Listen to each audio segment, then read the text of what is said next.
नमस्कार दोस्तों, मैं भूपेश देवांगन। आज हम लोग बात करेंगे छत्तीसगढ़ राज्य लोक सेवा आयोग के अंतर्गत जो सिविल सर्विस का एग्ज़ाम होता है। ठीक है, सिविल सर्विस का एग्ज़ाम जिसके अंतर्गत जो सभी अधिकारी पद है, जो बड़े बड़े पद हैं, ठीक है ना। जैसे सबसे बड़ा पद होता है इसमें डिप्टी कलेक्टर का पद होता है, दूसरा जो है डीएसपी है, फिर अकाउंटेंट ऑफिसर है।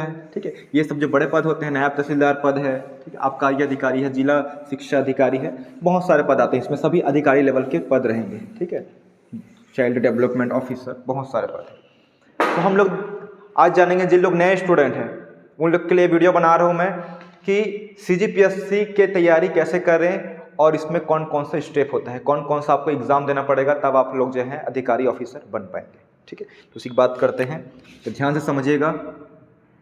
सीजीपीएससी क्या है? संस्था है, ये एक आयोग है। जैसे छत्तीसगढ़ माध्यमिक शिक्षा मंडल है ना, हम लोग स्कूल में पढ़ते थे, वैसे ये क्या है? आयोग है। ठीक है, ये कोई एग्ज़ाम नहीं है, ये आयोग है, कमीशन है। ये जो है कौन सा एग्ज़ाम लेता है? सिविल सर्विस का। ये स्टेट सिविल सर्विस का एग्ज़ाम लेता है।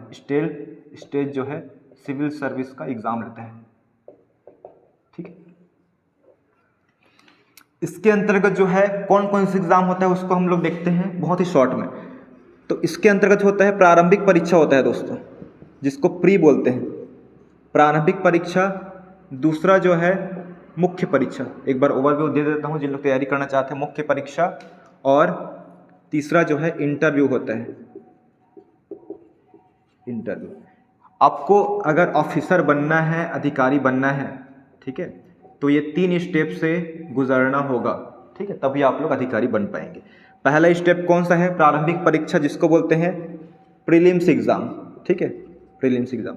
दूसरा है मुख्य परीक्षा, जिसको बोलते हैं मेंस एग्ज़ाम, और ये तीसरा क्या है? इंटरव्यू है। ठीक है, सबसे पहले तो यही बात कर देते हैं कि इसकी वैकेंसी कब आती है। तो इसकी वैकेंसी दोस्तों हर साल आती है, हर साल। और कब आती है? तो 26 नवंबर के दिन। आज 25 नवंबर हो गया, 26 नवंबर को हर वर्ष सीजीपीएससी अपना सिविल सर्विस एग्ज़ाम वाला वैकेंसी निकालती है, जिसके अंतर्गत 240 पोस्ट, 300 पद ऐसे रहते हैं, जिसके अंतर्गत बहुत सारे इसमें विभाग रहते हैं, अलग अलग पोस्ट रहते हैं अधिकारी वाला। ठीक है, और अधिकारी का पोस्ट को है स्टूडेंट के नंबर के अनुसार मिलता है। अगर ज़्यादा नंबर आया तो बड़ा पोस्ट मिलेगा, कम नंबर आया तो उससे छोटा पोस्ट मिलेगा। ठीक है, तो चलिए देखते हैं कि प्रारंभिक परीक्षा सबसे पहले कौन सा पेपर होता है। सबसे पहले फोकस कीजिए आप कि 26 नवंबर को हर साल नोटिफिकेशन आएगा, हर साल आएगा। ठीक है, 26 नवंबर को आ जाएगा, फिर शायद 1 दिसंबर से जनवरी तक आपका फॉर्म भरना रहेगा स्टार्ट, फॉर्म भर सकते हैं।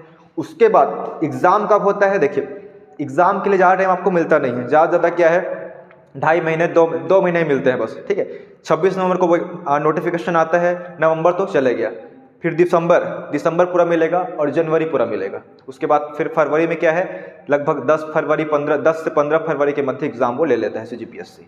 ठीक है, तो आपके पास वही 2 महीने ही रहते हैं समय सिर्फ। ठीक है, हर बार का प्रोसेस है ना, नया प्रोसेस नहीं है ये कि चेंज नहीं हो गए, हर बार 2 महीने का आपको टाइम रहेगा। प्रारंभिक परीक्षा की बात करें तो प्री में याद रखना है दोस्तों, 2 पेपर होते हैं। पहला जो पेपर है, ध्यान से देखिए, पहला जो पेपर है जीएस का पेपर होता है, जनरल स्टडीज़ का, और दूसरा होता है सीसेट का पेपर। जीएस पेपर के अंतर्गत इसमें भी 100 क्वेश्चन आएंगे टोटल, सीसेट में भी 10 क्वेश्चन होंगे। ठीक है, और ये जो पेपर है, प्री परीक्षा है, वो एक ही दिन में होगा, एक ही दिन में एक ही सेंटर पर। ठीक है ना, 2 बार होगा। ठीक है, एक 9 से 12 हो गया, तो दूसरा क्या है 2 से 4 होगा। ठीक है, या 3 से 5 होगा, इस प्रकार से। ठीक है, एक ही दिन में दोनों पेपर होना है, और दोनों पेपर अलग अलग टाइम पे होगा। ठीक है, एक ही दिन में। ठीक है, तो जीएस में 100 क्वेश्चन आएंगे, जिसमें से अगर बात करें कि सिलेबस क्या है, तो छत्तीसगढ़ के सामान्य ज्ञान, छत्तीसगढ़ के सामान्य ज्ञान के अंतर्गत छत्तीसगढ़ का भूगोल, छत्तीसगढ़ का इतिहास, छत्तीसगढ़ का जो प्रशासनिक विभाग है, पंचायती राज है, ठीक है, ये सब पूरे आएंगे। ठीक है, भूगोल, नदी नाला पूरा। कितना क्वेश्चन आएंगे? 100 क्वेश्चन में से सिर्फ 50 क्वेश्चन किससे आएंगे? छत्तीसगढ़ से ही आ जाएंगे सिर्फ। तो सबसे ज़्यादा वेटेज इसी का रहेगा। और बाकी जो क्वेश्चन आएंगे, जैसे इंडियन हिस्ट्री है, उससे मान लो 8 क्वेश्चन आ रहे हैं। ठीक है, इंडिया क्वेश्चन की बात कर रहे हैं। ठीक है, अगर पॉलिटी है उससे 7 क्वेश्चन आ रहे हैं। ठीक है, इकोनॉमिक्स से 5 क्वेश्चन आ रहे हैं। तो ऐसे ऐसे करके करंट अफेयर भी रहेंगे, इसमें साइंस रहेगा, कला रहेगा, कल्चर रहेगा। ठीक है, ऐसे करके 50 क्वेश्चन बनेंगे। तो 50 + 50 करके 100 हो जाते हैं। तो सबसे ज़्यादा इसमें वेटेज देखें, अगर आप लोग को ये परीक्षा क्रैक करना है अगर, तो सबसे ज़्यादा वेटेज किसका है? छत्तीसगढ़ का है। अगर छत्तीसगढ़ ही आप अच्छे से पढ़ लेते हैं और ये थोड़ा थोड़ा पढ़े हैं तो आपका क्या है, एग्जाम बिल्कुल क्वालिफाई हो सकता है ये फर्स्ट पेपर जो है जीएस का, क्योंकि छत्तीसगढ़ से ही 50 क्वेश्चन आने हैं इसमें से, ठीक है। और अगर बात करें सेकंड जो पेपर है सी सेट का है, दोनों पेपर एक ही दिन में होगा, ठीक है। लेकिन ये जो पेपर है सिर्फ क्वालिफाइंग पेपर है। क्वालिफाइंग पेपर मतलब होता है सिर्फ पास बस करना रहेगा आपको। जैसे स्कूल टाइम में हम लोग या कॉलेज टाइम में आप लोग पर्यावरण का एग्जाम देते थे, पर्यावरण पेपर रहता था इन्वायरमेंट का। इन्वायरमेंट पेपर में आप लोग क्या करते थे, सिर्फ पास बस होते थे, उसका नंबर ऐड होता था क्या? नहीं होता था, लेकिन उसको पास करना बहुत ज़रूरी रहता था, पास बस करना उसको, ठीक है। इसी प्रकार इसमें भी सी सेट है, इसको पास करना बहुत ज़रूरी है, पास करना ज़रूरी है ना। अगर फेल हो जाएंगे तो इसमें जितना भी नंबर 100 में 100 नंबर ले आए तो कोई मतलब नहीं होगा। और मेरिट लिस्ट जो आपको जारी होगा इसी आधार पे होगा, इसी का नंबर जुड़ेगा, इसका नंबर नहीं जुड़ेगा। लेकिन इसमें क्या है, सिर्फ आपको पास बस होना है। देखिए इसमें 100 क्वेश्चन रहेंगे। अगर बात करें इसमें क्या क्या रहेगा, तो इसमें देखिए मैथ्स रहेगा दोस्तों, मैथ्स रहेगा, रीजनिंग रहेगा, और सीजी लैंग्वेज रहेगा, और रहेगा हिंदी रहेगा। इंग्लिश नहीं रहेगा ना, याद रखना है, इंग्लिश इसमें नहीं रहेगा। इससे 50 क्वेश्चन मतलब 100 क्वेश्चन बनेंगे। इसमें से सीजी लैंग्वेज 10 क्वेश्चन रहेगा और हिंदी भी है जो 10 क्वेश्चन रहेंगे, ठीक है ना। तो इसमें से आपको जो कैटेगरी है, जो ST, SC और OBC है, 100 क्वेश्चन में मात्र उन लोग 23 क्वेश्चन अगर सही बनाते हैं, 100 क्वेश्चन में उन लोग मात्र 23 क्वेश्चन सही बनाते हैं, तो उन लोग का ये जो पेपर है सेकंड पेपर सी सेट का है, उन लोग क्वालिफाई कर लेंगे उसको। 100 में सिर्फ 23 बनाना है जो कैटेगरी है। और जो जनरल कैटेगरी है, जो UR कैटेगरी है, जनरल कैटेगरी है, उन लोग को कितना बनाना है, तो उन लोग को 100 में 33 क्वेश्चन सही बनाना है। 33 क्वेश्चन सही बनाना है, तब उन लोग इस पेपर को क्वालिफाई करेंगे, ठीक है। अब बात करते हैं, मान लो ये पेपर आप क्वालिफाई कर लिए, ठीक है। उसके बाद इसको क्या है, देखेंगे बस उन लोग, ठीक है, पास किए हैं कि नहीं किए हैं करके, ठीक है, ये हो गया। उसके बाद आपका ये नंबर मेन रहेगा जीएस का पेपर। जीएस के पेपर के अनुसार ही आपका कट ऑफ निर्धारित होगा, ठीक। जितना भी पोस्ट रहेगा कट ऑफ इसी पे निर्धारित होने वाला है, ठीक। बहुत इंपॉर्टेंट दोस्तों, याद रखिएगा। ये हो गया, ठीक है। और बात करें तो CGPSC में माइनस मार्किंग कितना होता है, 1/3 होता है माइनस मार्किंग। कितना? 1/3। 1/3 मतलब 1/3। 1/3 मतलब अगर 3 क्वेश्चन आप गलत करते हैं, 3 क्वेश्चन, तो आपका 1 नंबर कटेगा। 3 क्वेश्चन में 1 नंबर। और व्यापम के एग्जाम में क्या होता है, 1/4 होता है, मतलब 4 क्वेश्चन गलत करते हैं तब 1 नंबर कटेगा, ठीक है। ये है 1/3 का मतलब। तो ये याद रखना है। प्रारंभिक परीक्षा जो होता है फरवरी में, उसमें 2 पेपर होते हैं एक दिन में, ठीक है। एक ही पेपर होता है करके छोड़ के नहीं आ जाना है, ठीक है। अदरवाइज आपका जीएस का पेपर अच्छा बना रहेगा, इस पेपर को देंगे ही नहीं तो आप क्या है, पास नहीं हो सकते, फेल हो जाएंगे इस पेपर में, ठीक है। तो याद रखना है, दोनों 2 पेपर होते हैं, दोनों पेपर आपको दिलाना अनिवार्य है। और इस पेपर में पास होना बस जरूरी है, लेकिन इस पेपर में अधिक अंक आएगा, बहुत ज़्यादा, तभी आपका इसमें प्रीलिम्स एग्जाम आपका निकलेगा, ठीक है। तो ये प्रारंभिक परीक्षा का हो गया। उसके बाद अगर बात करें हम लोग मुख्य परीक्षा की बात करते हैं, ठीक है। ये जो उसके बाद मेन परीक्षा होगा, इसमें याद रखना है प्रीलिम्स एग्जाम।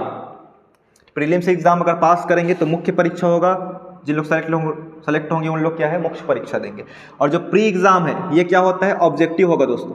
ऑब्जेक्टिव मतलब गोला भरने वाला, ठीक है। और मेंस एग्जाम होगा, उसमें पूरा क्या है, स्कूल कॉलेज में जैसे हम लोग लिखते थे थ्योरी, वैसे ही लिखना पड़ेगा। इसमें मुख्य परीक्षा में टोटल 7 पेपर होते हैं, 1 2 3 4 5 6 करके टोटल इसमें 7 पेपर होते हैं। और प्रत्येक पेपर दोस्तों 200 मार्क्स का होगा प्रत्येक पेपर। तो 7 पेपर है, प्रत्येक पेपर 200 मार्क्स का, तो कितना मार्क्स हो गया, टोटल 1400 मार्क्स हो गया, ठीक है। 1400 मार्क्स हो गया। तो इसमें आपको अधिक से अधिक नंबर लाना रहेगा। ये तो सिर्फ पास करना है, इसमें मेरिट लिस्ट में भी आना है, लेकिन इसका नंबर नहीं जुड़ेगा इसमें। जो प्री में नंबर लाए रहेंगे वो क्या आपके मेन जो सिलेक्शन लिस्ट में जो नंबर आएगा उसमें नहीं जुड़ेगा इनमें, ठीक है। मेंस का जुड़ेगा उसमें। मेंस कितना नंबर का होगा, 1400 नंबर का होगा। 200 क्वेश्चन मतलब 200 नंबर का एक पेपर होता है, ठीक है।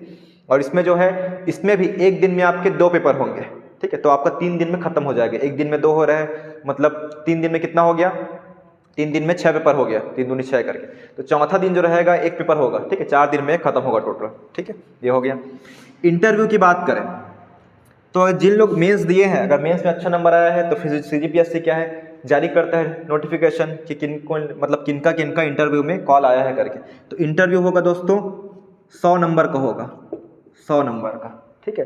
तो अगर मेरिट लिस्ट जारी होगा, सिलेक्शन वाला लिस्ट जारी होगा मेरिट लिस्ट, तो मेंस का भी नंबर जोड़ेगा, जो 1400 टोटल मार्क्स रहेगा, इसमें जितना भी पाए रहे हैं आप लोग, मान लो 900 पाए हैं, इसका भी मार्क्स जोड़ेगा, और इंटरव्यू में मान लो आप लोग 60 नंबर पाए हैं, ठीक, इसका भी मार्क्स से जोड़ेगा। उसके अकॉर्डिंग सब स्टूडेंट का देखा जाएगा कि इंटरव्यू का मार्क्स और मेंस जो नंबर है, मेंस वाला नंबर, उससे मिलाकर किसका ज़्यादा आया है। फिर लाइन से बनाएंगे उन लोग लिस्ट अपना, इसका ज़्यादा है, जिसका ज़्यादा आया है और डिप्टी कलेक्टर पोस्ट है तो पहले उसको मिल जाएगा, ठीक है। तो सिलेक्शन लिस्ट में याद रखना है आपका मेंस और इंटरव्यू का नंबर जुड़ेगा, प्री का नंबर नहीं जुड़ेगा। लेकिन प्री के एग्जाम सबसे मेन तो एग्जाम यही है, पहला पड़ाव आपका प्री ही है। अगर प्री क्वालिफाइंग नहीं होते हैं तो मेंस देने का मौका नहीं मिलेगा, ना ही इंटरव्यू दे पाएंगे, ठीक है। तो ये जो इसका प्रोसेस है, ठीक है। और कुछ भी आपको डाउट है इस परीक्षा से संबंधित कमेंट के माध्यम से बता सकते हैं, या मुझे पर्सनल मैसेज भी कर सकते हैं। देख लीजिए इसमें जहाँ तक मेरे को बताना चाहिए था, ठीक है, आप लोग के लिए जरूरी था वो मैं बता चुका हूँ। इसका एग्जाम भी बता दिया हूँ मैं, ठीक है। नोटिफिकेशन कब आता है, शुरू में ही। ये मैथ्स रीजनिंग है, इसमें 10 क्वेश्चन। एक थोड़ा सा इसमें सी सेट में बात करेंगे, ठीक है, क्योंकि सी सेट में बहुत लोग फेल हो जाते हैं इसी में, जिसमें क्वालिफाइंग पेपर है। जैसे बहुत लोग क्या है, बायो बैकग्राउंड के हैं, कॉमर्स है या फिर आर्ट्स है, उन लोग से मैथ्स थोड़ा सा बनता नहीं है, दिक्कत होता है, ठीक है। तो उन लोग जो है अपना हिंदी स्ट्रांग करें, जिसमें 10 क्वेश्चन आएगा, और छत्तीसगढ़ी लैंग्वेज, सीजी लैंग्वेज मतलब छत्तीसगढ़ी लैंग्वेज स्ट्रांग करें, ठीक है। 20 नंबर आपका या फिर 20-30 नंबर ऐसे ही हो जाएगा, ठीक है, ज़्यादा भी आते हैं ऐसे क्वेश्चन, ठीक है, ऐसे ही हो जाएगा। प्लस क्या है, थोड़ा बहुत रीजनिंग देख लीजिए, रीजनिंग क्वेश्चन बन जाएगा। आपको कितना बनाना है, 23 या 33 सही बनाना है, ठीक है। तो थोड़ा बहुत क्या है, लैंग्वेज को स्ट्रांग रखिए, और थोड़ा बहुत जो बेसिक है रीजनिंग वगैरह जो है, या मैथ्स एकदम बेसिक है, उसको बस पढ़िए, ठीक है। क्योंकि बहुत लोग क्या है, ये पेपर तो अच्छा बनाते हैं लेकिन इस पेपर में फेल हो जाते हैं, तो कोई मतलब नहीं होता है, ठीक है। बाकी और कुछ भी इन्फॉर्मेशन होगा आपको बता दिया जाएगा, ठीक है, जब भी नोटिफिकेशन आता है, कल तो आ ही जाएगा, ठीक है। बाकी इसका तैयारी करना चाहते हैं, पूछना चाहते हैं कैसे तैयारी करें करके, तो ये हम लोग जो है नेक्स्ट वीडियो में बात करेंगे, ठीक है दोस्तों। Thank you.